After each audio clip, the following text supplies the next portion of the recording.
400 पार. बरं यांच्याकडे स्पर्धा लागलेली आहे. तो म्हणून राहिला आपली बार 400 पार.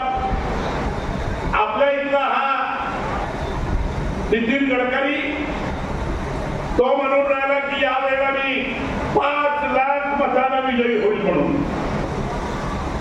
मी म्हटलं हिशोब केला मी घरी बसून की भाई 5 लाख मतांना खरोखरच हा येईल कसा काय येणार. आम्ही सगळे भुजगळात पडलो की कशाच्या भरोशावर हा 5 लाख मतांनी निवडून देणार.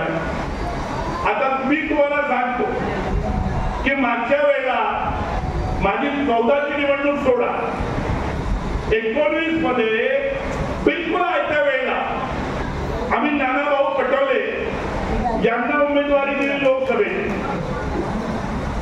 ते माझ्या चिमूर लोकसभा मतदारसंघामध्ये आमचे आमदार होते आणि बीजेपी मधून आले. एक खमक्या माणूस आहे बा, मोदीला तोंड देऊन आला म्हणून आम्ही इथे 2019 ला त्यांना घेऊन आलो. तेव्हा त्यांनी त्यांचा परिचय नव्हता, ते नवे होते. पण त्याही परिस्थितीमध्ये आम्ही सगळे लोक एकत्र आलो आणि भिडलो आणि त्यांना 404,44,000 मतं मिळाली. मला 3,14,000 मतं मिळाली. आणि या 5 वर्षामध्ये नानाभाऊ पटोलेंना 4,44,000 मतं मिळाले. त्यावेळेला गडकरी 2,14,000 मतांनी विजयी झाले. आता मित्र नानाभाऊ पटोले जे आयत्या वेळेला आले आणि त्यांचा प्रचार केला त्यांना 4,44,000 मतं मिळाले. आता हा विकास भाऊ पश्चिमचा आमदार गेल्या 4 वर्षापासून रात्रंदिवस काम करून राहिला. पुऱ्या नागपूरला माहित आहे. आमच्या पार्टीचा 10 वर्षापासून जिल्ह्याचा अध्यक्ष आहे. लोकांना माहित आहे. आमचं नेटवर्क आहे. कार्यकर्त्यांचं हे आहे. तर याला 4,44,000 पेक्षा 1-1.5 लाख जास्त मिळतील की नाही. म्हणजे आता 4,44,000 आणि 2 लाख जास्त म्हणजे 6,44,000 यांना मिळतील. आणि 6,44,000 जर याला मिळाले तर तो म्हणते की 5 लाख तर मी निवडून येईल. तर म्हणजे त्याला किती घेतले पाहिजे.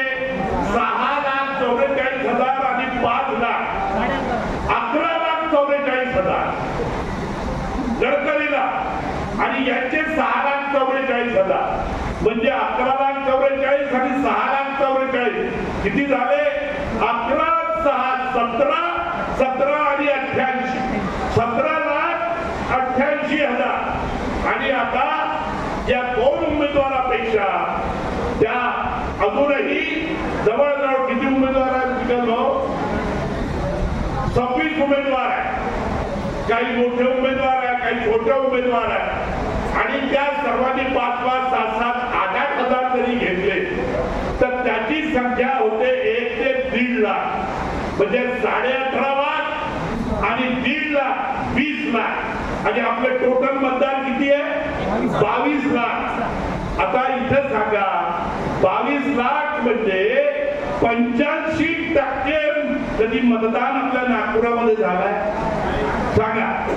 मी निवडून आलो सगळ्यात पहिले 98 मध्ये 1,63,000 मतांनी. मित्र त्यावेळेला 56% मतदान झालं होतं. 56%. दुसऱ्या वेळेला 54%. ती टक्केवारी 55, 56, 57, 58. यांच्या निवडणुकीमध्ये ती 54, 56, 58 पेक्षा जास्त नाही झाली.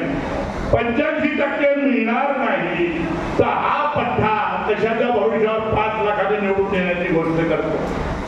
त्यांच्या बापाचा मान आहे की 5 लाखाने येईल. अब की बार 400 पार. तो जो उपमुख्यमंत्री आहे तो म्हणते अब की बार 45 पार. अरे काही समजतच नाही. ज्याला जसं वाटत तसं बोलत राहते. अरे या देशाच्या मतदारांचा विचार तर करा. काय सूड घेऊन राहिले तुम्ही त्यांचा. लोकांची इकॉनॉमी कशी खराब झाली आहे त्याचा विचार करा. दुसरं आमचे गडकरी सांगतात की मी पहिले सांगत होते आम्हाला आश्चर्य वाटत होतं बाबूजी. तो म्हणाला की मी आता मतं मागायला लोकांपाशी जाणार, मी आपला फोटो छापणार नाही, मी पैसे वाटणार नाही, कारण की मी पैसे खात नाही, आणि मी 1,00,000 कोटी रुपयाचे कामं या नागपुरामध्ये केलेले आहे 10 वर्षांमध्ये. आता कोणते कामं केले?